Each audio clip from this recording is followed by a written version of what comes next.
मैं रुद्र ज्ञानी दुनिया चैनल में एक बार फिर आप सभी का स्वागत करता हूं। तो वीडियो स्टार्ट करने से पहले अगर आप लोगों ने अभी तक हमारे चैनल ज्ञानी दुनिया को सब्सक्राइब नहीं किया है तो चैनल को सब्सक्राइब कर दीजिए। हम लोग 17 के बहुत करीब हैं। तो बात करते हैं दारा शिकोह, जो कि मुगल बादशाह शाहजहां और मुमताज के सबसे बड़े पुत्र थे।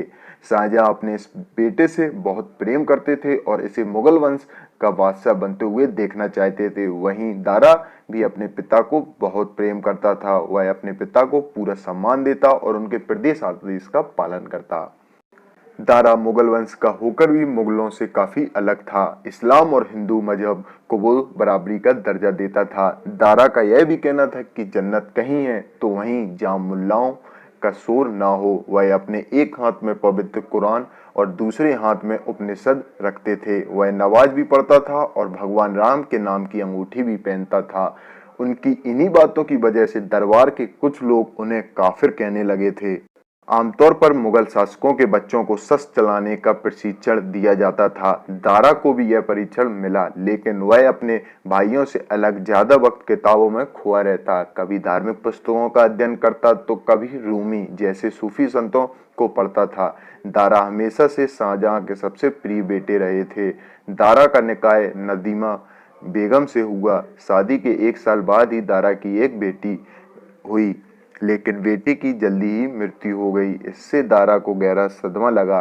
वह तालीम में भी अधिक खो गया। वह दिन रात किताबों में खो गया। इसी दौरान लाहौर में दारा की मुलाकात एक हिंदू सन्यासी लाल बैरागी से हुई। इस दौरान दारा शिकोह ने आत्मा, परमात्मा और मूर्ति पूजा समेत कई अन्य विषयों का ज्ञान प्राप्त किया। इसके बाद दारा मानने लगा कि सत्य को किसी भी नाम से पुकारो वह खुदा का ही नाम है। कहा जाता है कि बनारस में वह रहा और संस्कृत का ज्ञान भी लिया। दारा ने किताब मजम उल बहरैन लिखी, जिसका मतलब है महान शादियों का मिलन।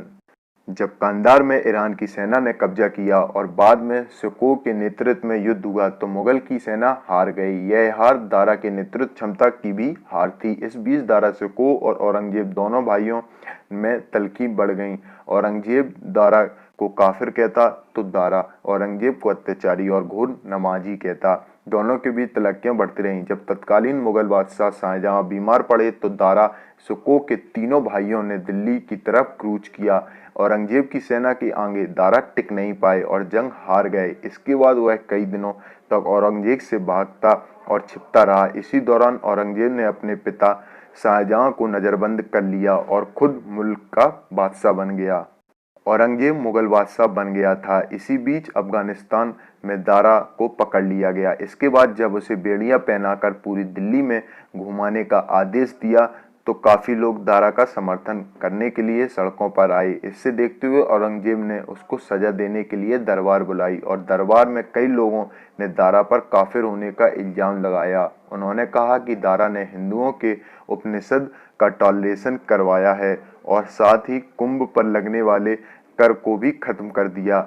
अगर दारा शिकोह बादशाह के तख्त पर बैठ गया तो इस्लाम खतरे में आ जाएगा। इसके बाद औरंगजेब ने दारा शिकोह का सिर कलम करवाकर उसे मरवा दिया। यकीनन दारा शिकोह अकबर के धार्मिक उदारता की नीति को अध्यात्म तक ले जाने में काम कर रहा था। किसी भी मजहब में भेद नहीं है, यह बात दारा अपने आखिरी समय तक कहता रहा। तो आशा करता हूँ आप लोगों को वीडियो पसंद आया हो। अगर वीडियो पसंद आया हो तो लाइक करें, शेयर करें और हमारे साथ ऐसे ही बने रहने के लिए चैनल को सब्सक्राइब करना बिल्कुल भी मत भूलिएगा।